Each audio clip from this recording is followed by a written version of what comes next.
এই দেখো গাইজ, এটা ছিল দোলের দিন, মানে হোলির দিন। তো সেই দিন আমি ফার্স্টেই বোনের মুখে ক্রিম মাখিয়ে হোলি শুরু করলাম। যাই হোক, তারপর এখানে ভাইও চলেছিল, অনেকক্ষণ ধরে অতিষ্ঠ হচ্ছিলো কখন আমরা খেলতে যাবো।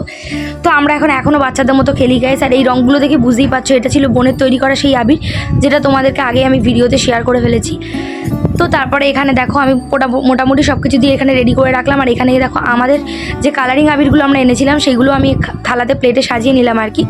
তারপর এখানে গপুকে হোলি মাখিয়ে আমাদের হোলির দিনটা শুরু হলো। আর এখানে এবার জল রং মাখানো হচ্ছে, যেটা হচ্ছে মানে গোলা হচ্ছে, যেটা হচ্ছে রাস্তায় নিয়ে জানো হবে সবাইকে মাখানোর জন্য। আর এখানে আমরা হ্যাপি হোলি করছিলাম। ভাই বলছিল আমাকে একটু রং মাখিয়ে দে, নিজে নিজে বলছিল। তারপর এখানে ও আমাকে একটু মাখিয়ে দিল। আর অবশ্য ভিডিওটা দিতে অনেকটাই দেরি হয়ে গেছে, যার কারণে একটু প্রবলেম ছিল, যার কারণে দিতে একটু লেট হলো। আর আমার পাগলামোটা তো দেখতেই পাচ্ছ। হোলির দিনটা আমরা সবাই খুব মজা করে কাটাই। আর এখানে দেখো ওর প্রিয় পুচু দিদিকেও রং মাখিয়ে দিল, কিন্তু এমন একটা রং মাখিয়েছে পুরো বাঁদরের মতো লাগছে মুখটা।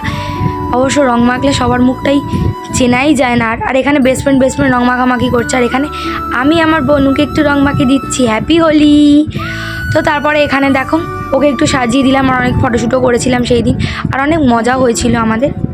আর এই বাচ্চাটাকে দেখো গাইজ, রাস্তায় চকলেট ঘুরিয়ে পেয়েছে, সেই চকলেটটা তুলে খেয়েও নিল। আর এইখানে আরেকজন দেখো নিজেই রং মাখছে। আর এ কিন্তু ড্রেনের জল থেকে ফিচকারি দিয়ে জল নিয়ে লোকের গায়ে দিচ্ছে ওই বাচ্চাটা। ভাবো গাইজ কি ডেঞ্জারাস খেলি আমরা। আর আমাদের এ দল ও দল থাকে, এখানে এক দল ওখানে এক দল। আর এখানে দেখো এরা কীভাবে লোককে রং দিচ্ছে। ওরা যখন রং দিচ্ছে আমি ভয় পালাচ্ছি, এদের ধরবে যেন আমাকে না ধরে। তো যাই হোক, তারপর এই যে গ্যাং 2 চলে এসছে, এখানে গ্যাং 1 এদিকে গ্যাং 2। তো এখানে আমরা খেলতে ও উল্টে আমার পেছনে ছুটছে রং দেওয়ার জন্য, এই করছিলাম আমরা। তো হোলির দিনটা তো আমরা সত্যি খুবই মজা করে কাটিয়েছি। আর কার কীরকম কাটলো সবাই অবশ্যই কমেন্টে জানিও।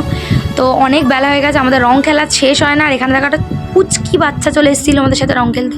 তো রং টং খেলে আমরা চলে এসেছিলাম মেলাতে গাইজ। এটা ছিল আমার স্কুল, আর স্কুলের পাশের ছিল এটা দোল মেলা। তো এই মেলাটা মনে হয় তোমাদের সাথে আগেও একবার আমি শেয়ার করেছিলাম, সেবারে ঝড় হয়েছিল। কিন্তু এবারে গাইজ ঝড় হয়নি, আমরা গেছিলাম আলটিমেটলি মেলা, আমি আর বনু।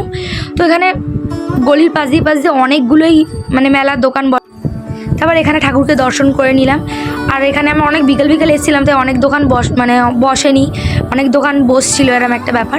তো তারপর এখানে সব কিছু ঘুরে টুরে আমরা ফার্স্টেই খেয়ে নিয়েছিলাম হচ্ছে একটু পাপড়ি চাট, কারণ পাপড়ি চাটের দোকানটা দেখে মারাত্মক খেতে ইচ্ছা হচ্ছিল।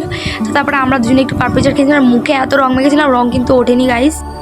আর এখানে আমার অবস্থাটা দেখো, একে গরম লাগছে তার উপরে ঝাল, উফ কি বলবো। তারপর এখানে আইসক্রিম খেয়ে আমরা বাড়ির দিকে যাই। তো আজকের জন্য টাটা।